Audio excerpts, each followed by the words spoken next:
Hello, my name is Martha Hall, and I am a potter and ceramist. Growing up, I always enjoyed art and being creative, but I never would have thought I would go this far with it. I had a lot of interests, like dinosaurs, turtles, Legos, and a slight obsession with rocks. For a while, probably up until the end of high school, I really considered being a marine biologist, astronaut, or paleontologist. These careers were all great, and I still think they are very valuable, but looking back, I mostly see that I had a lot of interest in exploring the universe. This is very broad, but I was also shy, a shy kid. I felt a bit lost, but I found simplicity and respite in nature. I spent a lot of time playing outside in the dirt and mud. I liked digging holes and gardening with my parents. We always had a big backyard. My parents were supportive of this, but did not always appreciate me coming in the house covered with critters like ladybugs and snails or sneaking home buckets of seaweed from the beach. It took a lot to gross me out. Eventually, I got less shy and made friends with similar interests. I started to become more of an extrovert and became really interested in talking to others and learning about other people's backgrounds, interests, and emotions. I like listening to people discuss similarities and differences, but always finding some kind of common ground and connection. I drew a lot of pictures as a kid and saved everything. I still like to look back at this early work, and I can tell it's fundamentally a part of me. I remember what certain scribbles represented and how I decided to make decisions in a work. This process continued and evolved as I got older. I would spend a lot of time meticulously planning a drawing, sketching and erasing, trying to figure out where things would go.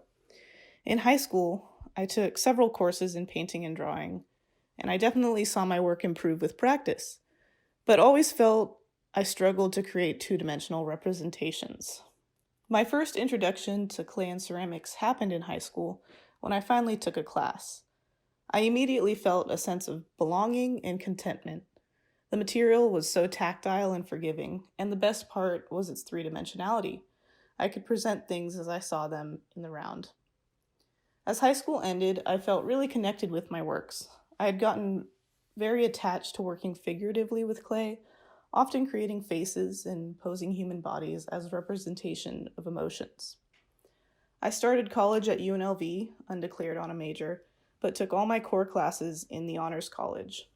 In a literature course with Professor Jacqueline Costello, I was able to get back into watercolor painting because she would let us respond to readings visually.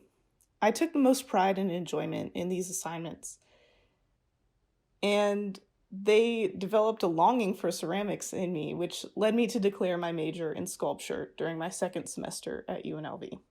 In sculpture, I really enjoyed working with new mediums, wood, metal, cardboard, and found objects. But when I started taking ceramics courses again, the clay felt like home. I continued to make a lot of hand-built works until finding a used potter's wheel for sale on Craigslist. I hadn't thrown since high school and had always struggled with the technique, but for some reason I didn't struggle when trying it out again years later. Something sort of clicked, and it was almost like muscle memory took over. I kept throwing, practicing, and improving, even getting hired to instruct at a few local studios here in Las Vegas. When I decided to apply for the BFA program, I wasn't sure what kind of work I wanted to make. I knew it needed to be ceramics, but content-wise I felt a bit uninspired. To make anything too conceptual felt complex and artificial. I knew I could be more direct with sculpted figurative works, but something about the simplicity of the wheel kept calling me back. I understood that anything and everything I make functions as an outlet of self-expression, vehicle for communication, and mode of reflection on my own experiences. And I also wanted my three-dimensional forms to explore the complex connections that exist between people, rooted in my interest in how relationships affect an individual's overall identity and development within a community. I see identity as an ever-evolving process, influenced by time and changes in relationships. Through observations, I draw inspiration from my own experiences of connection with my family, friends, colleagues, and others. I find connections between people to be heavily rooted in the unique human qualities of emotional intelligence to identify, sympathize, empathize, and process how feelings evolve as time passes. So in turn, I see the body and mind as vessels that hold memory. A parallel for this is in the functionality of wheel-thrown vessels. People are products or sums of their own experiences, and I feel that each functional wheel-thrown work I make takes on its own life as it is completed. My series of vases, bowls, mugs, dinnerware, and other vessels become tools in daily life and ingrained in routine. These objects become sentimental through repeated use. I recognize this with pieces my family has used and passed down over generations.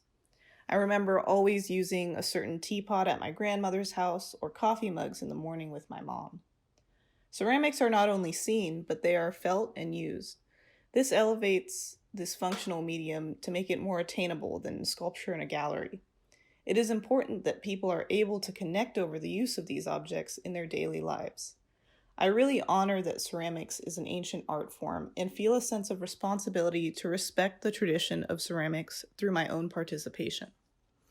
In this way, I can ensure the lineage of my craft. So that is my story.